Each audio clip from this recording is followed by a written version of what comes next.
Good evening, everyone, and thank you so much for coming out tonight to our TAC talk. My name is Drew Dameron, and I'm the library manager here at the Tokyo American Club. Mr. Justin McCurry is tonight's special guest, and he is the Japan and Korea correspondent for The Guardian and Observer newspapers in London. He contributes to the Lancet Medical Journal and several other publications in Japan and the UK, and reports on Japan and South Korea for France 24 TV. Justin graduated from the London School of Economics and later gained a master's degree in Japanese studies from the School of Oriental and African Studies, London University. He spent several years working as a copy editor and reporter for the Daily Yomiuri in Osaka before joining The Guardian full-time in 2003. We'll start tonight's event with Justin's presentation, and then we'll open the floor for questions from those attending in person and virtually. Everyone online, please use the Q&A function on your device to submit questions to me, and I'll pass them on to our speaker on your behalf. After the Q&A, we'll have a book sale, and we'll have a signing here in the corner to close out the event. Those attending virtually may also purchase a book to be signed and can pick it up at the library later on. Please use the Q&A function to tell us your name and TAC number to reserve a copy, and they are 2,860 yen. Thank you very much, and please join me in welcoming Justin to our club.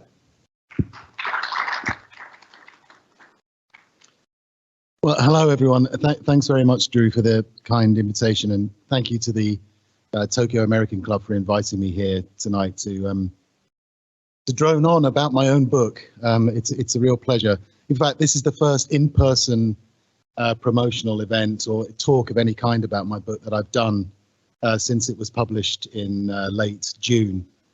So I've done plenty of, a few podcast interviews, radio interviews. I took part in a book and cycling festival at the Herne Hill Velodrome in London, but of course that was online, and even the participants back in the UK were all taking part online as well. So it's just good to be in a room with people.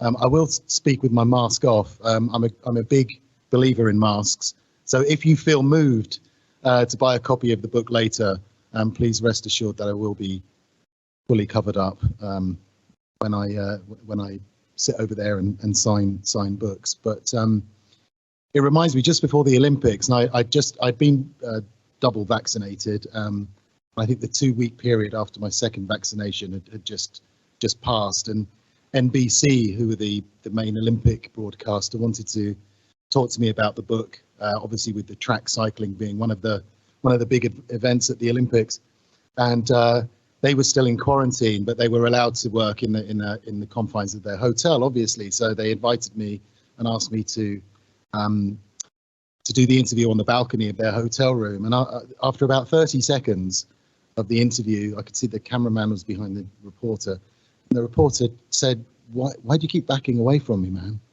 I said, "I'm not even aware that I'm doing that. You know, after 18 months of pretty much full isolation and working from home and social distancing, it really does take time to get used to the way things used to be. So this is a really welcome step forward on that front." But anyway, without further ado, it's really tempting. I've spoken to other first-time publishers, authors, I should say. It's quite tempting to want to just explain everything that's in the book, you know, to try and condense 300 odd pages into about 30 minutes. Of course, that's not going to be very interesting for anyone and will be exhausting for me as well. So I'll try not to do that. But what I thought I would do is just assume that people know very little about keirin. And as I'll explain, that was my situation when I started writing the book. I didn't know a great deal about it. So assume that people don't know a great deal about keirin and its history. And just go through a few photographs, some of which are from the Japan Keirin Association archives. Others, in fact, most of them are photographs that I took while I was writing the book. So I'm sure I'm going to get the timings completely wrong, but I'll give you a potted history of keirin, talk about what the sport is all about, some of the rules and some of the tactics. Yes, I will be talking about gambling as well, although I'm certainly not encouraging anyone to gamble, and I'm definitely not suggesting that anyone takes any tips from me, because my record as a small-time gambler on keirin is pretty dreadful. So just very quickly, the book, it's been in the works for quite some time. James Spackman, who founded the Pursuit Books cycling imprint of profile books in London, approached me back in 2017 and asked me if I'd be interested in writing a sample chapter. I'd always wanted to write a book about Japan. I wasn't sure how to approach it, wasn't sure if there was something, if there was a novel approach that I could take to that. But what they seemed to do is to combine my interest in sport and my interest in Japan, and hopefully my knowledge of Japan. So I said yes.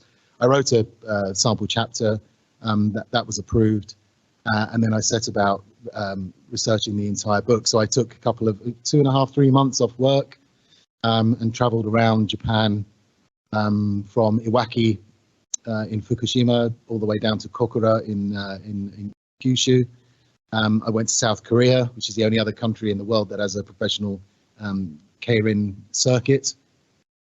And as I was doing the research and speaking to cyclists, to sports journalists, to historians, to officials, coaches, and the rest of them, frame builders, I realized that this wasn't going to be what we had originally intended, a guide to keirin, if you like, sort of a straightforward guide to the history, the tactics, some of the more famous riders, a chapter on the Olympics, and so on. It quite quickly became clear that this was going to be a book about Japan, but through the prism of keirin, because of its long history. Because what I found, the more research I did, was that the history of post-war Japan, or the history of keirin, very much mirrors the history of post-war Japan. And some of the problems that it's faced over the years are problems that have been confronted by Japan as well. And I think that's going to be the case well into the future. So let's start with the history. I'll just put my, actually it's better if I take my reading glasses off of this, because so I was talking to Drew earlier about archiving issues in Japan, and you know, we agreed that they can sometimes leave a lot to be desired, and that's what I found with keirin, because I went down to Kokura, or Kitakyushu as it's now known, although the station is still referred to as Kokura, to visit the velodrome where the first keirin race was held in November 1948. And the reason I can't date this photo is because no one can. What the Keirin Association, which is the government body that runs the sport, has down in Kokura is a huge archive of black and white photographs, thousands of them, books with the names of all the riders and the results of each race, all handwritten, of course, but very little information about where they were taken, who's in the photo, and crucially when they were taken. But I'm guessing that this is probably from the late 1940s, early 1950s. So this is the first keirin velodrome to be built in Japan, and this will be one of the first ever keirin races. So very briefly, what happened was that two old soldiers who'd served in the Japanese Imperial Army came back after the war. They were businessmen, but they were also philanthropists. So they wanted to set up a business. They wanted that business to be based around leisure in some way. But they also wanted to do something for Japan after the war, and particularly for working people, and in particular old soldiers like themselves who were returning to a broken country and didn't really have much in the way of employment prospects, or in the way of leisure or enjoyment. So after a lot of looking around, they managed to find an ally in the then mayor of Kokura, who said, okay, you can come and build a velodrome in my city and we'll see how it goes. So they begged for the money to be able to build the velodrome, and this is what resulted. Got another. again, I suspect this is from the 50s rather than the late 40s. The quality looks to be a bit too good for it to be right from the beginning, but I'm not absolutely sure. One of the unusual things about that first race, or the first meet, so it's 4 days of racing in November 1948, was that there were women's races as well. And the architects of keirin had decided that women would play a part in the sport from the very beginning. So in the men's races, you had this sort of ragtag band of miners, former soldiers, tough guys who were down on their luck, people who were associated with organized crime. There was no such thing as a professional cyclist in Japan in those days. So they took part in the men's races, which were pretty scrappy, as they can be even today on occasion. And I think for the one women's race that they had each day, they had very few amateur cyclists to draw on in Kokura at that time. So I think in the days leading up to the meet, local officials went round. They went to the post office, to banks, to the local government offices, and basically asked younger women working there whether they were free the following Saturday to take part in a bicycle race. And this is what happened. Now, the women's sport developed very quickly, and is still around today, although there was a gap of several decades, but I'll explain a bit more about that later. But it's interesting to see that even from keirin's birth, that there were women involved. And I think that's another, that's the start line of another early race. So what happened at that first meet? Well, it was very successful. It was way more successful in terms of the quantity of money that was gambled on the races was concerned.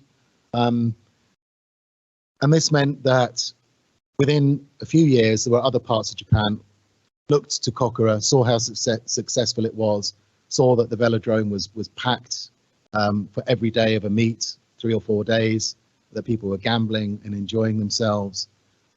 But most importantly, that keirin itself and the gambling receipts were contributing to the reconstruction of post-war Japan. That was the other side to the origins of keirin, that they would raise money through gambling. Of course, some of that would go on paying the cyclists, paying the staff at the velodrome, of course, paying out the successful bets, but then a portion of the takings would be kept and ploughed back into the local infrastructure, and that remains the case with keirin until this day. So this was way more successful than anyone could have hoped, and by the sort of 50s or 60s, there were dozens of velodromes, which drew huge crowds, lots of bets, but unfortunately also were quite often marred by violence. There was a lot of drinking. In some cases, the police were called. I think in one infamous incident, the military police were called, shots were fired, 1 or 2 people died. The ticket offices were raided, people made off with quite large sums of cash. At least there were large sums of cash in the values of those days. So this kind of put keirin in a slightly awkward situation. It was phenomenally popular. It was drawing large crowds. It was raising a lot of money. It was kind of doing good work, in a sense, in terms of Japan's recovery from the Second World War.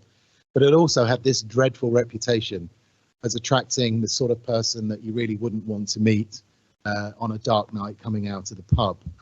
As I said, there was a lot of drinking, a lot of swearing, a lot of abuse of the riders. The riders themselves were often found guilty of match fixing, and inevitably there was the involvement of the Yakuza. So keirin got off to a mixed start. Let's put it that way. But I won't go through the entire history. Let's talk a little bit about the races. I was saying to somebody earlier, to their surprise, I think, that there's a keirin race somewhere in Japan pretty much every day of the year.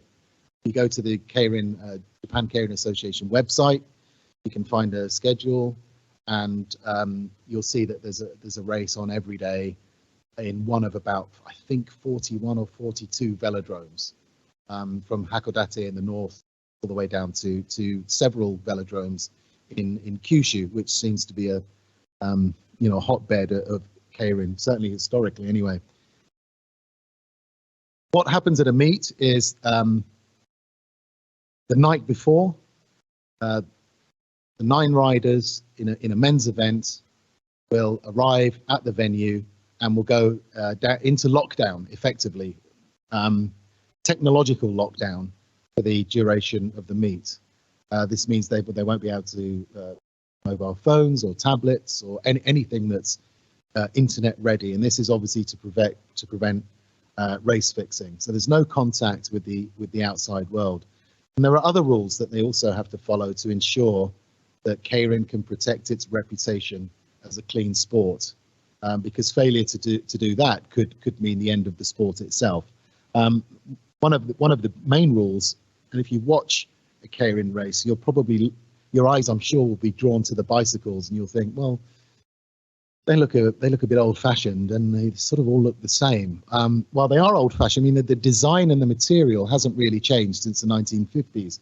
I think the manufacturing techniques and some of the finer points of design have improved significantly. But basically, you're looking at a steel frame bicycle whose components have to meet requirements set out by the Japan Keirin Association, and any violation of those means that you could be disqualified from a race before it even begins. I've never seen a disqualification on technical grounds. So what you have here, I think this is at Kokura, is these are Keirin Association officials who are just checking the riders' bicycles to make sure that they meet all of the requirements. I'll talk a bit more about the design in a moment. So this is before a race. Keirin cyclists spend a lot of time on rollers. When you think of road cycling and the elite cyclists who take part in the big tours, they spend a lot of time. Well, during the pandemic, a lot of people have been spending more time cycling indoors. But anyway, in more normal times, they'll be cycling huge distances outside, practicing their ascents and descents and all the rest of it. In keirin, they spend an inordinate amount of time on rollers, just 3 steel rollers. And here they are at a velodrome before their race, just warming up. This is again before a race. One of the female riders just stretching out. As for the women's sport, you'll remember in one of the earlier photographs that women were part of keirin right from the beginning. What happened is by the mid-60s, the women's races were being dominated really by just 2 or 3 cyclists. They were so good that they were beating all comers. That meant, of course, that the results of the races just became too easy to predict. And if they're too easy to predict, the odds remain low, and that's not going to be of any interest to gamblers. So in 1964, women's keirin, or joshi keirin at the time, was discontinued, and at the time it didn't look like it was ever going to come back. But obviously this photograph is proof that it did eventually. It was eventually resurrected.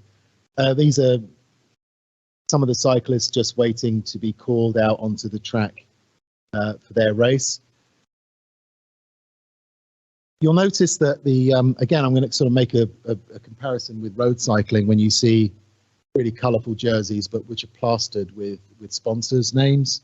The jerseys are colourful in keirin as well, one of 9 colours, but you'll see that there are no names, there are no sponsors' names, just 2 numbers on the back and a number on each sleeve. And this is to ensure that if you're gambling your money on a keirin race, you can clearly identify distinguish one rider from the other. So if they're going around one bend, you'll see the number 8.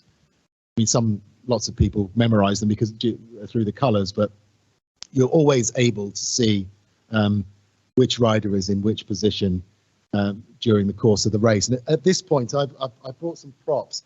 I'm not sure how.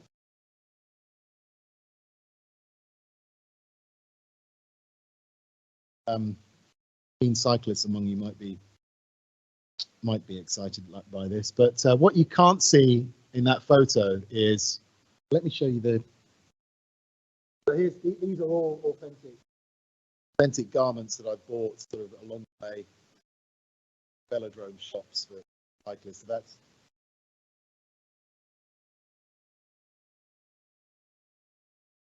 So that's quite big. That's a 3-hour. You also see, I mean, the cyclists among you know what it's like to squeeze into lycra. You know, me, it's the cycling wear, which there is absolutely no hide. These are quite baggy by cycling standards. Main reason being that cyclists wear armour, body armour, beneath their jerseys. They also wear quite a lot of them wear Lucky Charms. I know a few cyclists who wear crucifixes. Others have Lucky Charms from Shinto shrines. This is obviously to hope protect them from getting involved in a nasty accident. So that's why your typical keirin jersey, obviously no back pockets or anything like that. Fairly simple and fairly roomy. And then on low, I think you see if you look at the shorts they're wearing. So black shorts with a red stripe and white stars means that they're doing pretty well. They're in either the S2 or S1 group of keirin cyclists, which means they're in the top 2 ranks. There is an elite rank, which I'll explain in a moment. If they're wearing black shorts with a green stripe and white stars, they're lower down in the A rank. So there'll probably be youngsters who are just starting out on their careers, or there'll be older cyclists who are coming to the end of their careers. There's no padding. It's not necessary for a race of about 2 kilometers around a track. Purely functional. The gloves, I mean, they're not really like, they're quite snazzy, but there's a protective part here for the knuckles, pair of gloves. Again, not like this sort of helmet that regular road cyclists. This is pretty hard. This is standard issue keirin helmets. And what happens is the night before the race, riders will all draw lots, find out whether they're wearing purple or yellow or green or orange the next day. They'll be given a jersey, and I won't attempt to put this on because it's quite fiddly, and just a cover for that. The reason for the armour is a lot of crashes in keirin. I think if you spend half a day at a velodrome and watch, I don't know, 10 races, you're quite likely to see at least one spill. And this is because, this is where I'll sort of briefly explain the rules, which are very simple. There are 9 in a men's race. There are 9 riders. They'll do, depending on the size of the track, they'll do sort of 5 to 7 laps. And the first rider across the finish line is the. It's as simple as that. But along the way, there are all sorts of factors that come into play in a typical keirin race. You'll know from watching the Olympics that for a start, there's a journey involved. So in the Olympics, it's usually somebody on a powered motorcycle or powered bicycle, e-bike, I think, was the setup during the Tokyo Olympics. In Japanese keirin, it's just another cyclist who wears all purple with an orange sort of flash on the helmet and the jersey, and he'll earn pocket money acting as the pacer, as the derny, in a sense. So in a 7-lap race, the derny will lead out, and the cyclists will gather behind him for the first 5 laps, 5.5 laps sometimes, and then you'll hear the bell.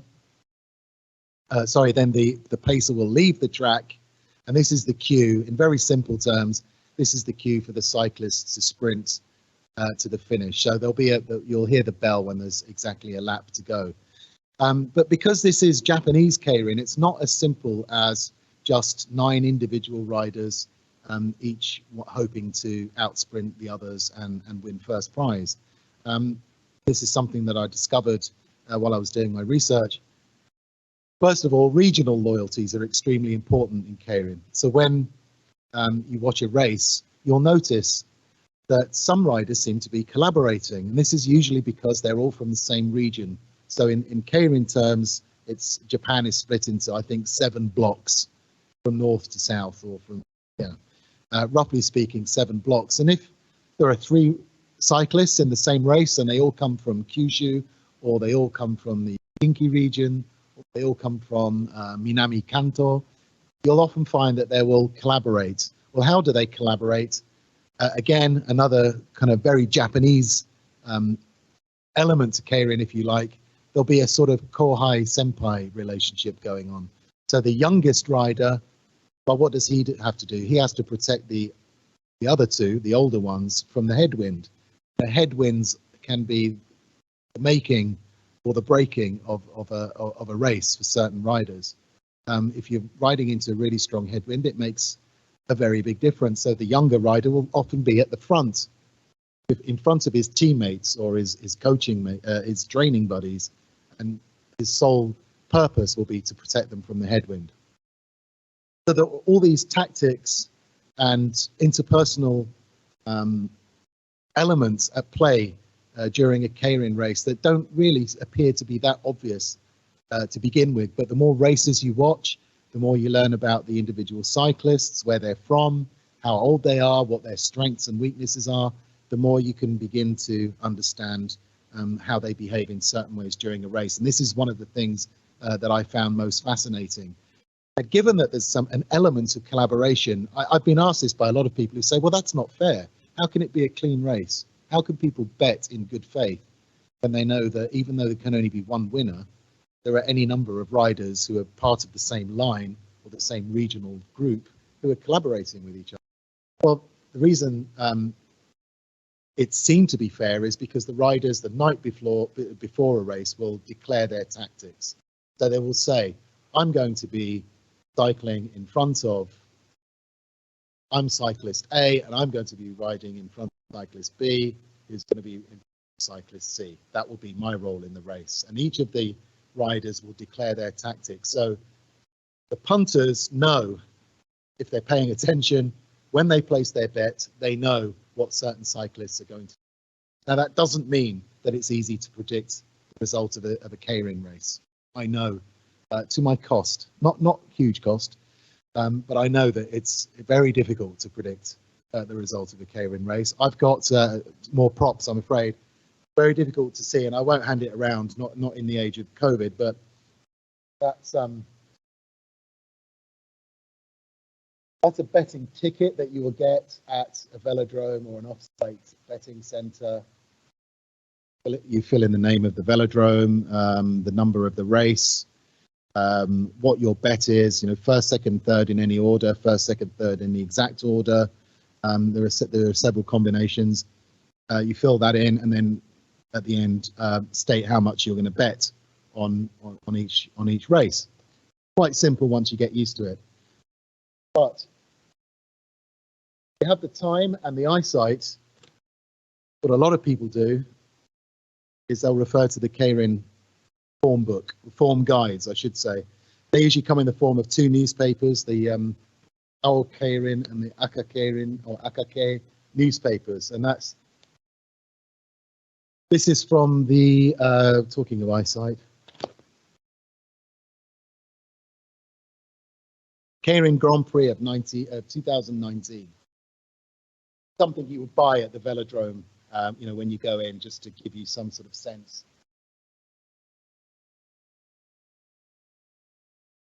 These are the 9 men who took part in the final race of the day, in the Grand Prix final.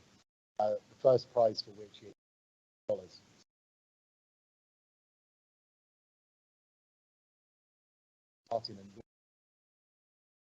But you can see now. I'm going to open it up later. I mean, I never can.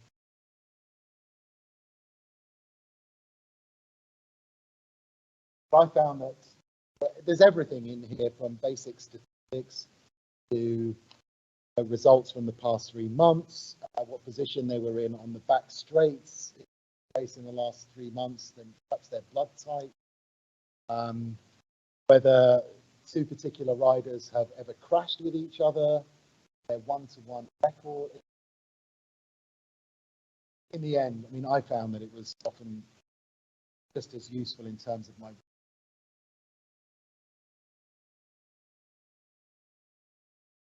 There you have it. If you're interested in that kind of thing, later. So those are the basic rules. Let's have a look at the. How am I doing? Time did I start speaking? About 10 past. Yeah. Okay. Have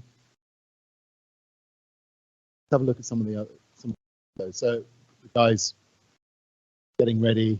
That's actually in South Korea, which has a much newer keirin history, but has followed in Japan's footsteps, which I think is interesting. That's the very start of the race, all lined up. A lot of the riders have rituals that they go through, again, to perhaps improve their chances or to protect them from injury. There's one guy who does the whole gamin rider routine, which is quite funny. That's the start. I was allowed inside the track one day to take photographs of the cyclists as they came past. That's the sort of build-up of spectators, I think, at Hiratsuka Velodrome.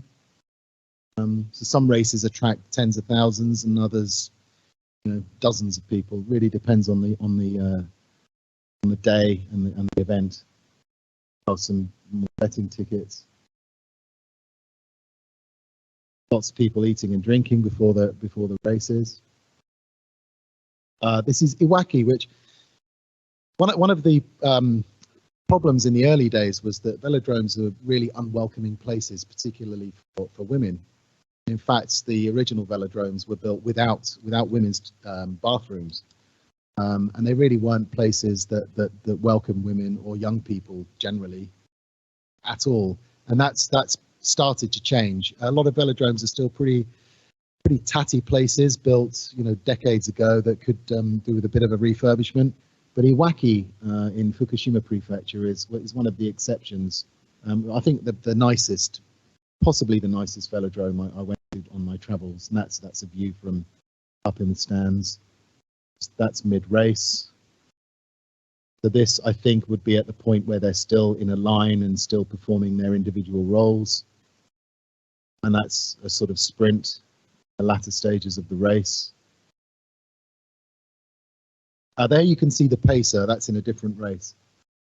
He's the one at the front in the orange and purple. That's for a women's race, actually. Now, the women don't have regional lines. It is a purely individual sport for them. The women's event was resurrected in 2012. Which is actually the first time it appeared for women. The keirin for women appeared at the Olympics as well in London. And here's to qualify as a keirin professional, you have to spend 12 months at the Japan Keirin school. Shots here of this is a hill that they use, and they just sprint up and down, up and down. There's an area at the top which is sort of surrounded by woodland, and apparently it's where, after, I don't know, the third or fourth ascent, some of the cyclists or the trainees just hop off their bikes and have to go and, well, you can imagine what they need to do in the bushes, exhausted themselves. Get a better idea of how steep that hill is there, I think. Although you really have to stand at the top of it or stand at the bottom of it to get a proper idea. Again, they spend a lot of time on rollers. This is a typical lunch, largely Japanese food, but not exclusively so. 3 meals a day. There is a place where they can buy snacks if they want them. You'll see that bowl of rice. When I was there in the cafeteria, I saw some of the bigger guys eating 1 kilo of rice at a time. I mean, they would like pile it up like Mount Fuji, which is actually just down the road from the keirin school. So that's appropriate enough. These are 4 women trainees who share a room. All the cyclists share rooms.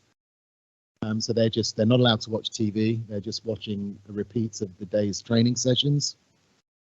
When I was there, it was called the Japan Keirin School, and that's where they spend 11 months.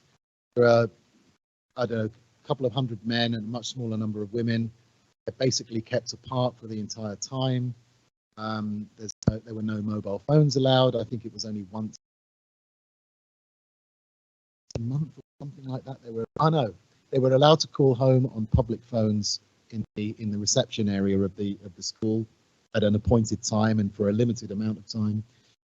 The men had to shave their heads. The women weren't allowed to grow their hair sort of to any longer than that. You can see they've all got very similar haircuts. Then while I was writing the manuscript for the book, they decided to modernize a bit. So the cyclists are allowed to grow their hair a bit longer now, men and women. They're allowed to use their mobile phones once a week, I think, and they've started learning English. So things are moving forward, but slowly. This is Hiroko Ishii, who at the time, when I was writing the book, was the best female rider in Japan. She's sort of slipped down the ranks a little bit now. But I met her at her training during one of her training sessions. This is graduation day from the Keirin school, because you can see that they look like a Japanese high school baseball team with sort of identical skinhead suede heads, I think they were. Just very quickly about the bikes, as I mentioned, they're made of steel. So this is the workshop of one of the frame builders I met. This is Nagasawa-san, who's one of the most famous frame builders in Japan. I actually own a second-hand frame that he made. Lots of professionals ride his frames. He must be in his late 70s now. There are big frame builders, like everyone's heard of Panasonic, but there are others like Nagasawa-san and about a dozen others who are much. Kalavinka is another. That work out of very small workshops in the suburbs, and they've been working pretty much alone for decades. A lot of them are ex-cyclists. Nagasawa-san was a promising road cyclist until he had an accident, suffered a minor brain injury, so he quit cycling, competitive cycling, and started building the frames instead. But they have a really interesting history. And finally, here's Izu Velodrome. This is with the venue for the recent Olympic track events. Unfortunately, Japan didn't do very well. No medals in the men's keirin or the women's keirin. In fact, I think it was the first time that a Japanese woman had even taken part in the Olympic keirin, which is astonishing when you think that this is a Japanese sport.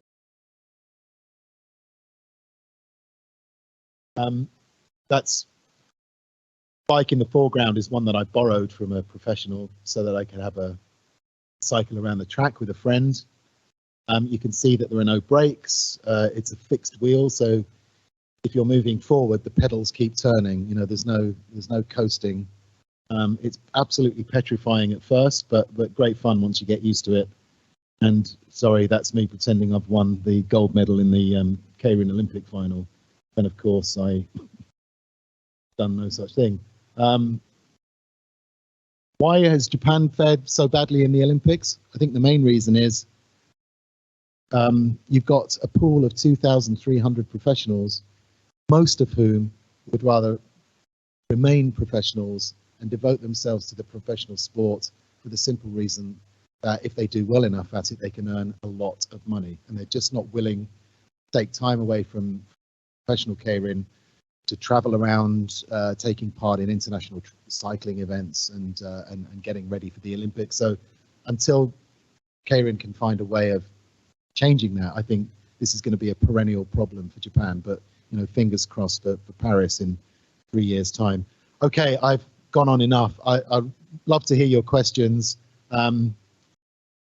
Please ask away, and thanks very much for listening this far anyway. Thank you. Thank you, Justin.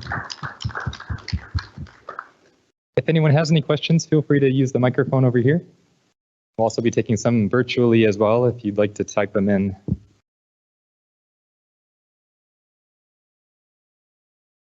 Jonathan King, very interesting. Thanks very much. Can I have two questions? One very quick one.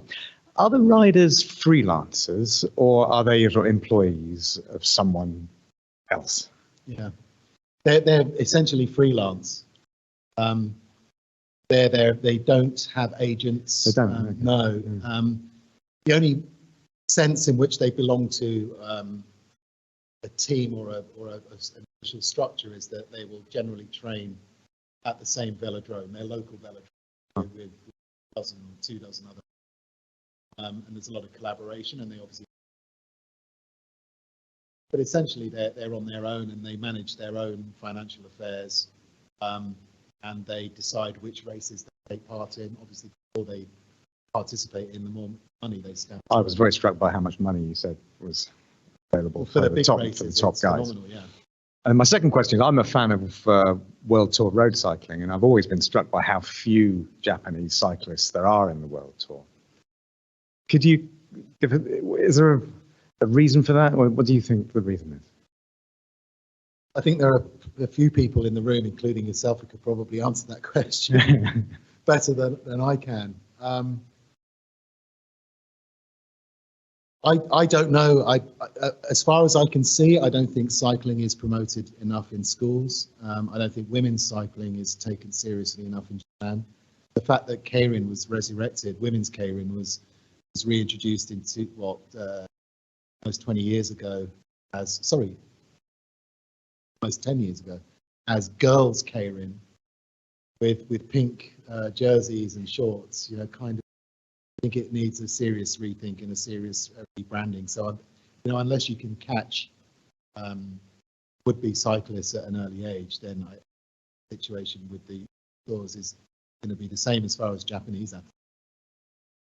I hope that changes. Thanks very much. Yeah, thank you. Thank you. I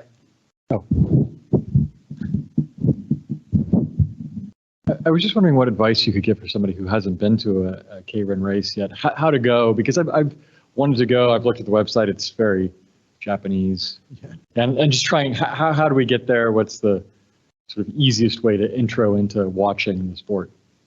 Yeah, sure. And I encourage everyone to go at least once. If you hate it, then fair enough. But I've taken lots of friends to keirin velodromes for the first time, and all of them have come out saying, that was great. And it was rougher than I was expecting.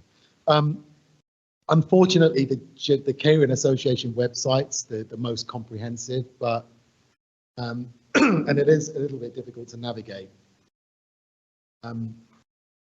If you live in Tokyo, you're really spoiled for choice. You get a Kawasaki, Bara, Matsu, Ishikawa. There are lots of velodromes in the Tokyo area. I think the easiest way to go is straight to the velodrome websites to get directions. And just check the JKA website. Even if you're using it, you'll be able to tell whether there's on a day. And actually, the one good thing that there is for non-Japanese readers on the JKA website is it's difficult to find, but there is a PDF guide to keirin in there's English, Chinese, and the English one is quite useful. I've several times recommended it to friends who've come over to Japan. Don't know where to start, but as a guide to betting and what to look out for in the races, that's as good. And there's also quite a good book about the sport that's out now.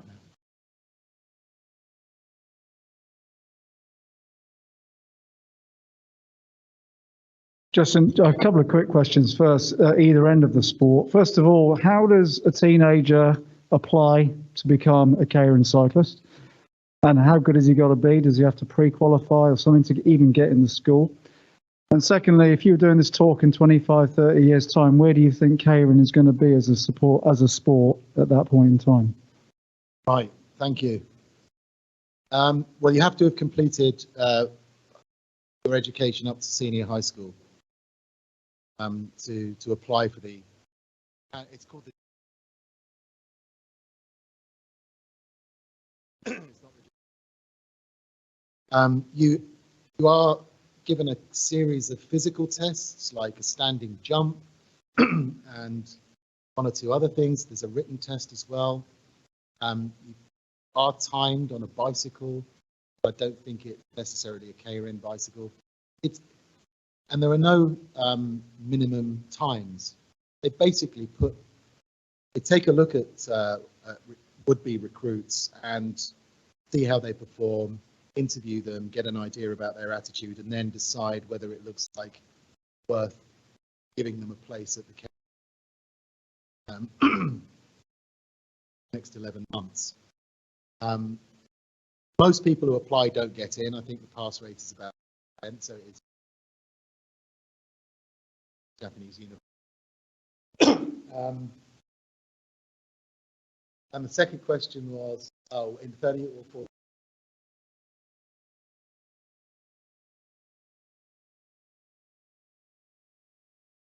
I think it could be in quite a bad place unless it does a couple of things. And the first is, as I mentioned at the beginning of the talk, I find that changes and trends in Japanese society are quite often reflected in changes in sports, in the sport in general, but in keirin in particular. And Japan's demographics are inevitably going to have a knock on it. So keirin will have to, if you go to a velodrome now, although velodromes have made themselves more welcoming, particularly sort of women, towards young people, in some cases families, although there are mixed feelings on whether it's right to have children in velodromes when betting going on. Generally speaking, they're still very male, working class, and the men who go, I would say, are generally middle-aged or old. It appeals to a certain demographic. That hasn't changed over the decades. But if keirin's going to survive for another 73 years, then it's going to have to change. One of the big changes that a lot of people in the keirin community are keen on is resurrecting international keirin between Japanese and South Korean riders. That fell victim to sort of geopolitics and the pandemic, but also having more foreign riders involved in the competitions in general, even having like a keirin World Cup one guy wants to have a keirin World Cup in Las Vegas, for heaven's sake. Now it sounds horrible on the surface, but something like that, I think, to make it a genuinely international sport needs to happen if keirin's going to thrive in the. Thank you. We've got a question from a virtual attendee. Yeah. This is from Brian. If gambling is illegal in Japan, how is betting on keirin approved? Yeah, officially gambling is illegal. So as you know, I'm sure you all know that there are 4 sports which it is legal to gamble, and that's keirin is obviously horse racing, boat racing. I find it's auto bike, which is sort of, it's like a, if you're familiar with speedway, it's a bit like speedway, but it's on concrete, not dirt tracks. That's the least popular of the 4. And the reason they're allowed to exist is because there's this slightly odd arrangement whereby because the state, keirin is effectively managed by the Ministry of Economic Trade and Industry, and other ministries are responsible for the other sports. Because they're managed by the states, they have the approval of the state takes responsibility for what goes wrong, they can continue to exist as a gambling sport. So there is no real element of private enterprise in the Japanese sports gambling scene that you would see in the UK and in the US. And it's because of the state's involvement that keirin exists at all, which is why, along with the other gambling sports, it's so determined to protect its reputation, which means that there's no leniency. When I remember while I was writing the book, there was a young female rider who she'd arrived for her meet, parked her car, and I think she'd left her mobile phone on the seat of her car, was in the velodrome car park, rather than taking it with her, switching it off in front of an official and handing it in for the duration of the meet, and she was banned for 3 years. So whenever there's even a tiny violation of the rules, they really come down hard on it. That's because they're keen to protect keirin's reputation, given that lots of people in Japan frown on gambling. There's lots of people love it as well, but it is frowned upon by large sections of Japanese society and always has been. We've got time for one more question. Thank you very much for your a lot of explanation about the keirin, and I've never knew that there is a Korean, South Korean keirin, and is there any maybe interaction between Japanese and South Korean keirin and actual Japanese riders go there or Korean riders comes here? Is there those kind of interactions? And another thing is, how big is a South Korean keirin? Even though in Japan, like you said, keirin is not as big as a horse racing or other gambling. It's still big. And is it big in Korea? Thank you very much. Yeah, I should have added that, although betting receipts have generally stayed stable over the last few years, I think the best year for keirin in Japan was the 91, when Japanese gamblers bet 1.7 trillion yen. Keirin, it was 68 billion yen 680 billion last year. So it's still, we're still talking about a lot of money, $6.2 billion. South Korean and Japanese keirin did have quite a close relationship until a few years ago. So every 2 years they had the Nikkan keirin. So the Japanese riders would go to South Korea 1 year, and then 2 years later, South Korean riders would come to Japan and they would compete against each other. There were lots of complaints at first because gamblers complained that the South Korean riders didn't understand the collaboration in a race, and that because the rules in South Korea are slightly different, and vice versa when Japanese cyclists went to South Korea. But actually, in the end, people really started to enjoy it and to look forward to it. As you know, relations between South Korea and Japan had not been particularly good for a few years. And I remember when 2018, which would have been a year for the Nikkan keirin, it just never happened because the political will just didn't exist on either side to keep it going, which I think is a great shame. And obviously the coronavirus pandemic has meant that, just hasn't been the opportunity to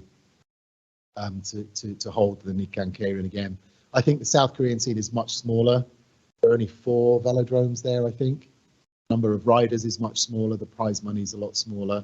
When I went to a velodrome in Seoul for a few days with a South Korean friend who's kind of interpreted for me and helped me out, I noticed that there were limits on how much you could gamble.